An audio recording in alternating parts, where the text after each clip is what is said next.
उन्हाळ्याचा सीझन लागला की प्रत्येकाच्या डोळ्यासमोर आवडतीचं फळाचं चित्र येतं, ते म्हणजे फळांचा राजा आंबा.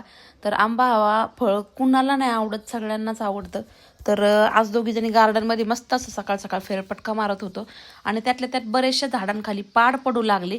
तर म्हणलं आंबा उतरवण्याची वेळ आता आलेली आहे, कारण पाड पडायला लागले की 4-4 8-8 पाड झाडाखाली पडतात आणि ते खराब होऊन जातात.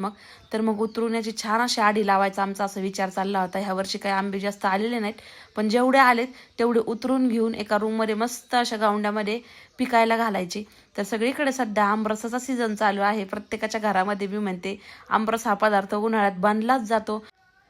तर केशर, हापूस असे विविध प्रकारचे आंब्याची झाडं आमच्या गार्डनमध्ये आहेत, जंगलविलामध्ये आहेत.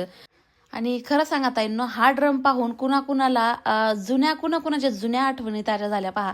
पूर्वीच्या काळामध्ये फ्रीज नव्हते, त्यावेळेस कामाला जर कुठं जायचं म्हटलं तर हॉट अँड कोल्डच्या बॉटल नव्हत्या.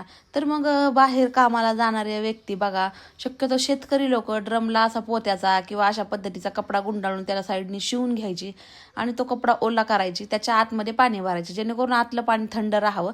तर आमच्या माळिकाकांनी सुद्धा तेच केले पहा. मस्त असा पाण्याचा ड्रम भरून आणलाय आणि थोडंसं वरचा कपडा थंड गरम झाला की त्याच्यावरती पाणी मारायचं जेणेकरून आतलं पाणी थंड राहतं. तर तो ड्रम पाहून खरंच जुन्या आठवणी ताज्या झाल्या.